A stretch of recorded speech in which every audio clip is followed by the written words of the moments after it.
You're at your desk. Ordinary Tuesday. Nothing dramatic. The job's got a few things that genuinely bug you, but the pay's fair, the people are decent, and deep down, you know it's good. And still, for half a second, you picture standing up, grabbing your bag, and just walking out. Not quitting. Not explaining. Just gone. You've probably decided that means you're ungrateful, or burnt out, or just not built for this. You're not.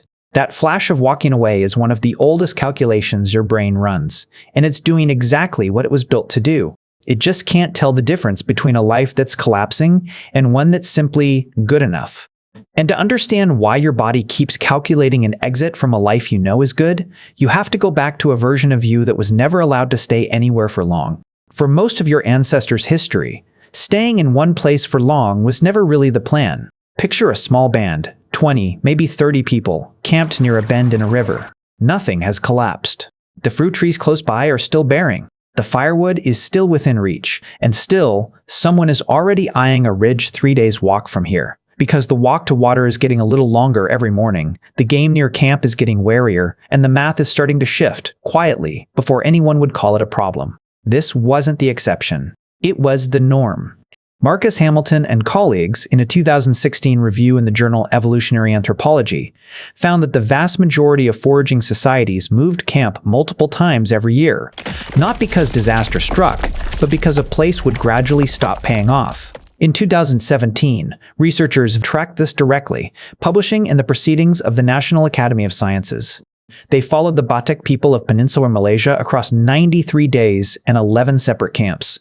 A new camp roughly every 8 or 9 days. And the pattern held almost exactly. Groups left the instant their daily returns dipped below a specific threshold, well before the surrounding area was actually stripped bare. Nobody waited to hit bottom. Nobody needed a crisis to justify the walk. It's part of why your ancestors' whole material world stayed light. Shelters simple enough to build again in an afternoon. Tools you could carry in 2 hands. Nothing built to last in one place, because nothing was supposed to. And staying too long carried its own cost. Waste piled up faster than the ground could absorb it. Sickness spread easier in a camp that never aired out. A fixed camp became a camp any rival band could find, predict, and plan around. Moving wasn't only about resources running low, it was about not becoming an easy, static target. None of this happened in a panic. It happened quietly, the way you'd shift your weight before your foot actually started to hurt. Someone would notice the signs a little early, the fruit going, the tracks thinning near camp, and mention it. A few days later, without much discussion, someone else would start rolling up a hide. By the following dawn, the whole group would simply be walking, carrying everything they owned toward a place nobody had promised them, because staying had quietly stopped being the better bet. So moving wasn't a last resort. It was maintenance. A constant, quiet recalibration running in the background of every single day. The same question, asked over and over without anyone consciously asking it. Is this still the best use of my time, or is somewhere else now better? Fine and worth staying were never the same measurement. Not once in 300,000 years. And that's the part of you that's still running. So why does part of you still want to leave even when the life is good? Picture your ancestor at a berry bush. The bush isn't empty. There are still berries left, plenty of them, if you're willing to reach further into the branches for smaller ones. And still, they walk away. Not because the bush ran dry. Because the rate of return, berries per minute of effort, has dropped below what the bush next door, or the one after that, would probably pay off. That's the whole decision, one working part, current rate versus average rate. In 1976, biologist Eric Charnov formalized this as the marginal value theorem, in a paper that's since been cited more than 3,400 times. His answer to when should a forager leave wasn't when things go badly. It was leave the instant this patch's payoff drops below the average payoff of everywhere else available. That's a comparison, not a threat response. It doesn't need a crisis to fire. It doesn't even check for one. It just runs the numbers, quietly, all the time, on everything you spend your hours in. Your desk isn't a berry bush, but the calculation running underneath it doesn't know that. It isn't asking, is this bad? It never was. It's asking one thing, over and over. Is this still the best use of my time, or is somewhere else now paying better? It doesn't care that the pay is fair or the people are decent. Those facts don't cancel the calculation. They're not even inputs it checks. No fire has to be lit for that question to fire back an answer. It runs the same whether you're standing at a bush or sitting at a desk, 10,000 years after everyone finally stopped moving. But what if what it's comparing against isn't even real? That comparison needs a baseline, some sense of the average, to measure against.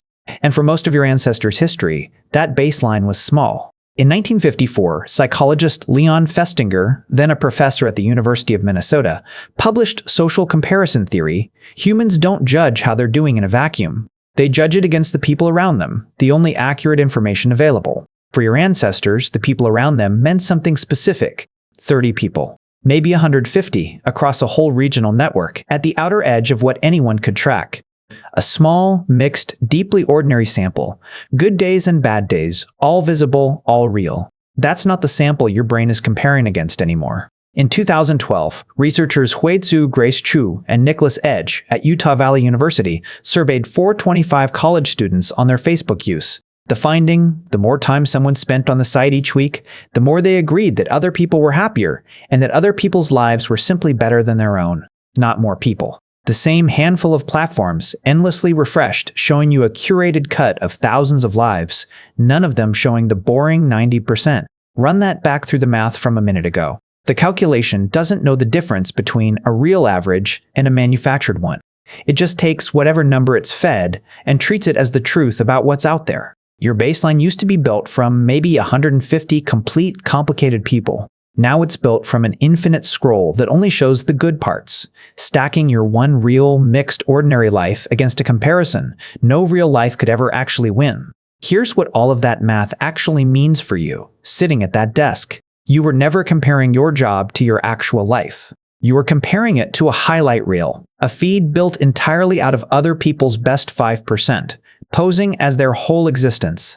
No real job, no real relationship, no real Tuesday was ever built to win against that. Nobody posts the commute. Nobody posts the version of Tuesday where nothing happens and it's fine.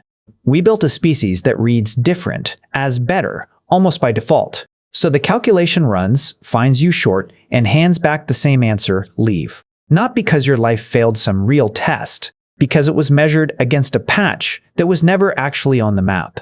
That's the flash you get at your desk. Not evidence you're ungrateful. Not proof something is wrong with you. Just the readout of a calculation running against numbers that were rigged from the start. So if that flash hits you again, standing up, walking out, no explanation, here's what it actually is. It's not proof you can't commit. It's not proof you don't appreciate what you have. It's not evidence that something is broken in you. It's a foraging system, still running the only calculation it's ever known, still trying to protect you from settling for less than what's out there, the way it protected every person who came before you. It just inherited a broken instrument. Nobody handed it a real average to measure against. It's comparing your one, real, complicated life to numbers that were never fair to begin with. The system isn't failing. It's succeeding at solving the wrong problem with the only tool it has. You're not demanding an escape from a good life. Some old, careful part of you is still trying to keep you from missing something better, using a measuring stick nobody ever calibrated for the world you actually live in. Your ancestors got to finish that calculation. When the numbers said leave, they packed light and walked, and no one called it running away. It was just Tuesday. We built lives too solid to move that easily. Mortgages, contracts, people counting on us staying exactly where we are. The system never got the memo. It still runs the same numbers, on the same schedule. Every single day you choose to stay anyway. You're not weak for hearing it. You're just the first version of you that ever had to.